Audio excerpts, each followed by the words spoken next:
Assalamualaikum warahmatullahi wabarakatuh. Perkenalkan, saya Prasetyo Budi dari SMA Negeri 1 Rejoso. Di sini saya adalah CGP angkatan 9 kelas 127A. Di sini saya akan menjelaskan tentang koneksi antar materi modul 2T2 pembelajaran sosial emosional.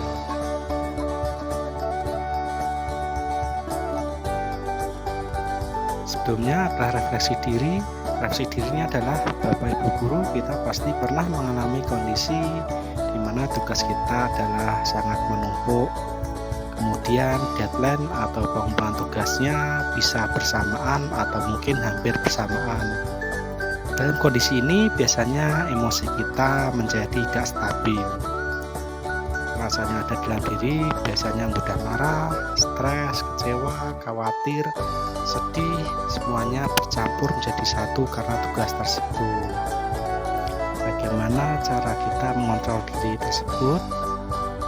Di sini kita akan pelajari pembelajaran sosial emosional berkaitan dengan materi sebelumnya.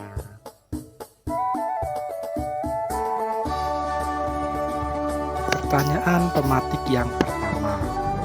Apa kesimpulan tentang perubahan pengetahuan, keterampilan, sikap sebagai pemimpin pembelajaran setelah mempelajari pembelajaran sosial dan emosional? Untuk mencari kesimpulannya, maka kita harus menguraikan satu persatu beberapa hal yang ada pada penjelasan modul 2T2. Penjelasannya seperti berikut ini. Pembelajaran sosial emosional atau disebut PSE pengertiannya adalah proses belajar yang berkaitan dengan pemahaman diri, empati terhadap orang lain, serta kemampuan melakukan interaksi dan komunikasi secara efektif.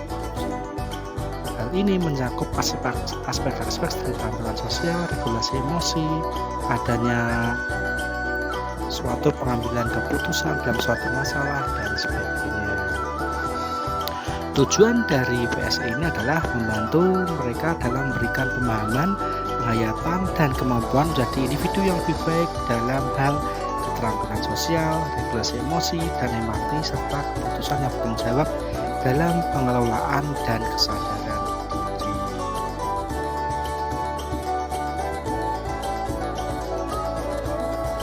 Berikutnya adalah pencapaian pembelajaran sosial emosional. Pertama adalah peningkatan 5 kompetensi sosial emosional. Tujuannya nanti adalah untuk adanya peningkatan perilaku yang positif. 5 pelajaran yang suportif, tujuannya adalah untuk pengurangan perilaku negatif. Berikutnya adalah peningkatan sikap pada diri sendiri, respek dan toleran terhadap orang lain dan dengan yang ada di kondisi sekolah. Tujuannya adalah untuk pengurangan stres dan peningkatan perform akademis siswa.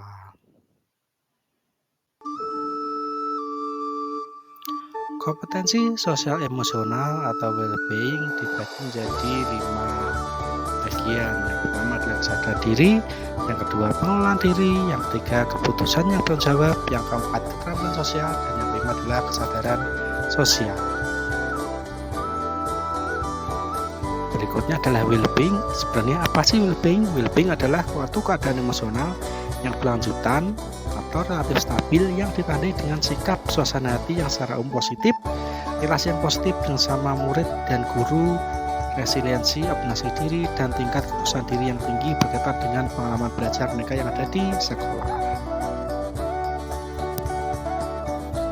Kerangka kompetensi sosial dan emosional dibagi menjadi 5. Yang pertama adalah kesadaran diri, manajemen diri, kesadaran sosial, keterampilan relasi, dan pengambilan keputusan yang bertanggung jawab.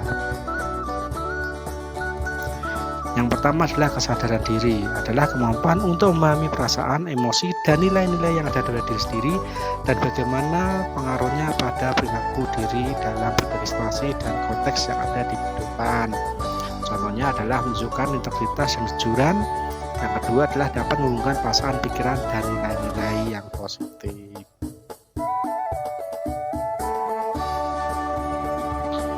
Yang berikutnya adalah manajemen diri, kemampuan untuk mengelola emosi, pikiran, dan perilaku diri secara efektif dalam berbagai situasi untuk mencapai tujuan dan aspirasi. adalah ketika mengelola emosi diri, mengidentifikasi dan menggunakan strategi-strategi pengelolaan stres, dan menunjukkan disiplin dan motivasi diri. Berikutnya adalah kesadaran sosial, adalah kemampuan untuk memahami sudut pandang dan dapat berempati dengan orang lain, termasuk mereka yang berasal dari latar belakang, budaya, dan konteks yang berbeda.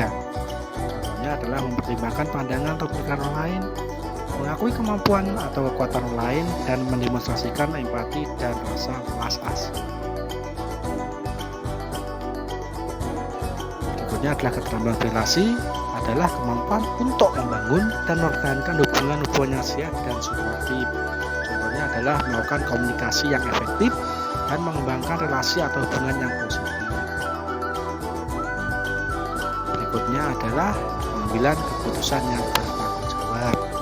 Untuk mengambil pilihan-pilihan membangun yang berdasar atas kepedulian, kapasitas dalam menerima standar etis dan rasa aman, dan untuk mengevaluasi manfaat dan konsekuensi dari bermacam-macam tindakan dan perilaku untuk kesejahteraan psikologis atau well-being diri sendiri, masyarakat, dan kelompok. Contohnya adalah menunjukkan rasa ingin tahu dan ketakutan pikiran. Berikutnya, prinsip kesadaran penuh atau mindfulness. Kesadaran penuh itu sendiri dapat diartikan sebagai kesadaran yang muncul ketika seseorang memberikan perhatian secara sengaja atau sadar pada kondisi saat sekarang, dilandasi dengan rasa ingin tahu tanpa menghakimi dan adanya suatu kebaikan. Berikutnya adalah untuk melatih kesadaran penuh bisa menggunakan beberapa teknik. Tadi yang pertama adalah teknik stop. S-nya adalah stop, berhenti sejenak. Kemudian T-nya adalah take a breath atau ambil nafas. O-nya adalah observe atau melakukan observasi. Dan B adalah proceed atau melakukan.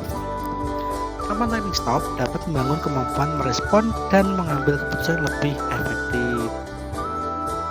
Penerapan teknik stop di alat pembelajaran juga membuat murid lebih mudah untuk melakukan suatu konsentrasi, tidak mengantuk ketika pembelajaran, mengurangi stres dan tekanan dalam proses belajar, sehingga murid memiliki nilai positif terhadap diri maupun orang lain dalam kehidupan sosial.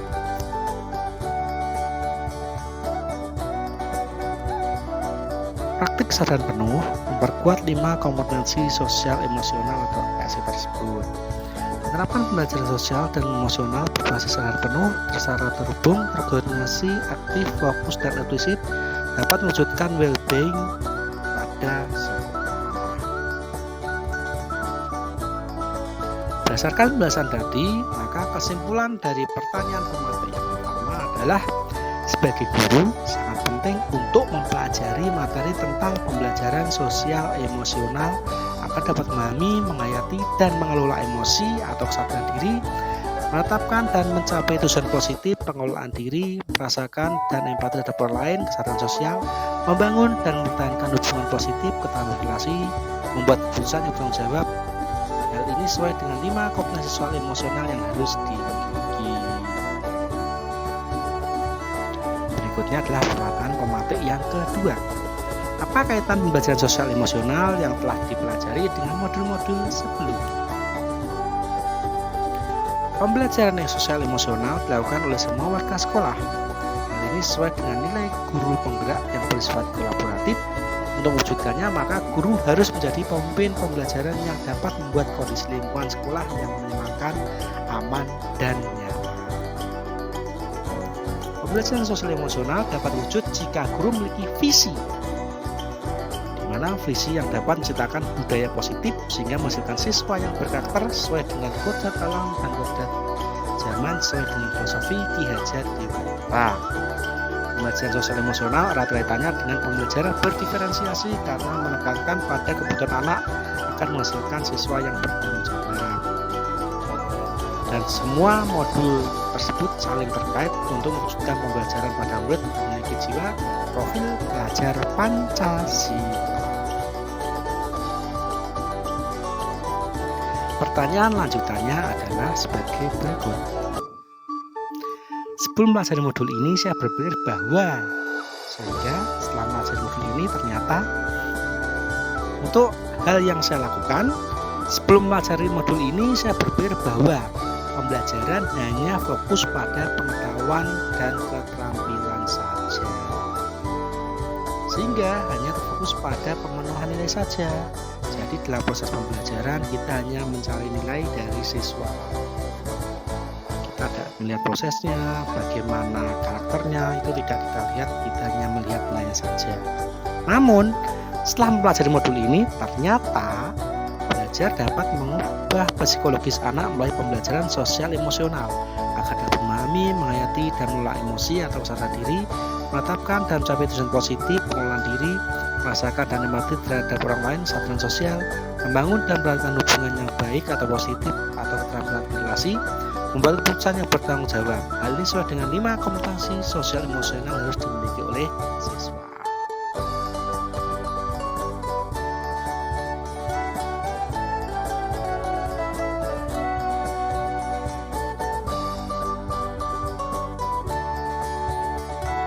Berkaitan dengan kebutuhan belajar dan lingkungan yang aman dan nyaman untuk memfasilitasi seluruh individu sekolah agar dapat meningkatkan kualitas akademik maupun kesehatan psikologis lebih baik, 3 hal mendasar dan penting yang saya pelajari adalah harus mengenal 5 kompetensi soal emosional, yang kedua menerapkan sadar penuh, dan yang ketiga adalah menerapkan 4 indikator PSE. Pertama adalah menerapkan 5 kompetensi sosial emosional, yaitu kesadaran diri, manajemen diri, kesadaran sosial, keterampilan berrelasi, dan pengambilan keputusan yang bertanggung jawab. Berikutnya adalah menerapkan kesadaran penuh atau mindfulness melalui berbagai cara, misalkan bisa pakai teknik stop, teknik take a breath, teknik observe and proceed, dan teknik lain yang sesuai. Berikutnya menerapkan 4 indikator PSE. 4 indikator PSE yang berkaitan dengan kelas dan sekolah yaitu pengajaran eksplisit, integrasi dalam praktik mengajar guru dan kurikulum akademik, penciptaan lingkungan kelas dan budaya sekolah, dan penguasaan PSE pendidik dan tenaga pendidikan yang ada di sekolah. Perubahan yang akan saya terapkan di kelas dan sekolah adalah bagi murid memberikan pengajaran eksplisit dalam kegiatan kurikuler dan ekstrakurikuler, melakukan integrasi dalam praktek mengajar seperti pembukaan yang hangat, kegiatan ini yang melibatkan siswa aktif dan penutupan yang optimistik. Dalam pengajaran juga akan dilakukan speaking yang melibatkan beberapa kegiatan dari 5 KSE tadi, bisa kesadaran sosial, hubungan relasi dengan teman, dan lain sebagainya. Berikutnya menciptakan lingkungan kelas dan budaya sekolah melalui praktek guru dan interaksi murid. Perubahan yang akan saya terapkan di kelas dan sekolah bagi rekan sejawat adalah melalui kegiatan PSE, pendidik dan tenaga pendidikan menjadi teladan bagi warga sekolah yang lain. Kemudian berbagi praktek baik dan kolaborasi bisa melalui komunitas sekolah, MGMP, atau mungkin kegiatan ketika ada rapat ulang tahun sekolah, kemudian komunitas belajar dan sebagainya. Berikutnya mengintegrasikan PSE dalam rapat guru. Demikian penjelasan saya tentang koneksi antar materi modul 2.2. Terima kasih. Ayo terus belajar, berefleksi, bertumbuh, berinovasi, dan berkolaborasi untuk menjadi lebih baik. Salam guru penggerak. Assalamualaikum warahmatullahi wabarakatuh.